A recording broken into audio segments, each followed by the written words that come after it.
And it seems like everywhere you swipe, artists are on social media, leveraging apps like TikTok to catapult their latest single to the top of the charts. And for good reason, too. According to MRC data, 67% of TikTok users are more likely to seek out songs on streaming services after hearing them on TikTok. We've seen it work countless times for many artists like Lizzo and Nicki Minaj, and the app's dominance on the music industry will only continue in the months to come. Joining us now is Cassie Petrie, CEO and founder of Crowdsurf. Cassie, welcome to the show. I have to say, my playlist is usually from TikTok, the songs I'm hearing from TikTok. So how is that app changing the music industry entirely? It's changing the music industry, like just as you referenced before, from consumer behavior, but it's also changing how record labels and marketing teams are spending their money. For example, I'm working on a song right now that's just came out and is doing really well. And the very first thing that's listed on the report of how the song is doing is how many times the song is used on TikTok. And those uses can often drive how much more money a record label spends on a song, or if they're going to continue working a song or not. So that data from TikTok is really driving how people are marketing the songs and how much more money and how they're going to continue pushing the music. I'm glad you mentioned that, Cassie. Do you think the music industry will be able to keep up, and how? What can they do?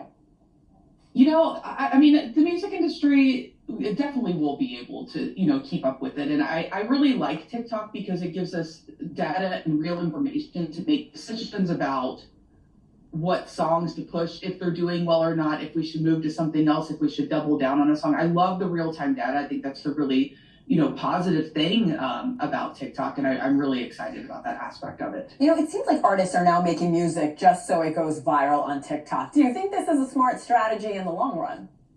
No, I don't think that if you go into a studio, I've actually heard about a lot of different sessions where people get too focused on, is this song going to do well on TikTok or not? And it can kind of derail the creativity. And I think that music still has to be created and made for the same reasons it always has been, to express yourself, to make other people feel not alone, to make people happy, to make people feel like they, have somebody to be sad with. I think music still has to come from the genuine place. I think whenever you're trying to create simply for attention on a product that you're making, it doesn't ever turn out well. I love that you said that. Cassie, in your expertise here, how can upcoming artists or maybe even indie artists leverage what's happening on TikTok for their own success and popularity of their music? Yeah, so I think the number one thing that sometimes people forget about because they're so obsessed with the idea of going viral on TikTok and getting engagement is sometimes you have to take a step back and realize that numbers aren't everything, and that the content and that the TikToks or whatever, videos and photos you're posting, that they convey who you are and they convey the right emotion. And if you're trying to be a musician, I think it's really important that as soon as somebody looks at your profile, they can tell that you're interested in music. I think that's kind of the number one thing. And then you have to, if you let's say you want to become a musician, you really have to back it up with the skill set. You have to be able to be musical. You need to do the same things that real artists do. You need to be taking vocal lessons. You need to be honing your, instrument, if that's what you do, or your production, or whatever it is that makes you an artist. But you still have to practice. You still have to get better. You still have to keep. You have to be an artist at the end of the day. Like the digital side of it is great, but if you're not a great artist and you're not making good musician and you can't get on stage and perform, then none of that stuff really matters at the end of the day. To that point, let's talk about your company, Crowdsurf. It has helped turn social media influencers turn their brands into music careers. We're talking about Backstreet Boys, Britney Spears, Camila Cabello. In what ways are you staying ahead of this trend, Cassie? One of my, I think, strengths in the digital marketing space is that I like to adopt technology early on. I was using Musical.ly, which is now TikTok, for my artist in 2016. I was begging people to join and they wouldn't. And a lot of the people that did join in 2016 are ahead of the game now. One of the reasons why somebody like Lauren Gray has over 50 million followers on TikTok is because she was using Musical.ly actively and intelligently in 2016 and in 2017. A lot of times gaining a following on social media is simply due to the fact that you've been on social media for a long period of time,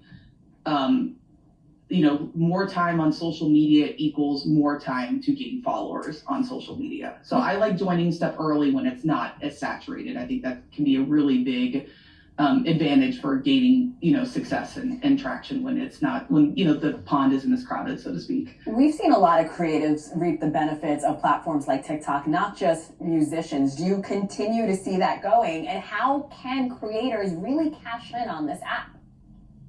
Yeah, so it's interesting. A lot of times I'll see creators do, make amazing content, but they don't kind of do some of the basic things in order to actually get the financial success from being on the app. So one thing that's really important is when somebody looks at your profile, that it's really easy to understand who you are and what sort of brands you would endorse.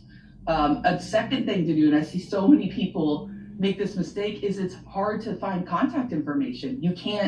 There isn't an email address, or it isn't easy to DM you, or whatever the case may be. And so somebody moves on to the next influencer creator because you're not easy to get in touch with. And I also see a lot of people lose deals because they don't respond to emails quickly. A lot of times when brands are reaching out to creators, they're reaching out to multiple creators, and they're going to go with whoever responds and feels like it's going to be the easiest to work with, and is kind of talking to them in a more timely manner. So those are some easy things that you can that are more in your control, that you can do to make sure that you're easy to to collaborate with brands on. Cassie Petrie, CEO and founder of Crowdsurf. Thank you so much for coming on, Cassie. We appreciate it. And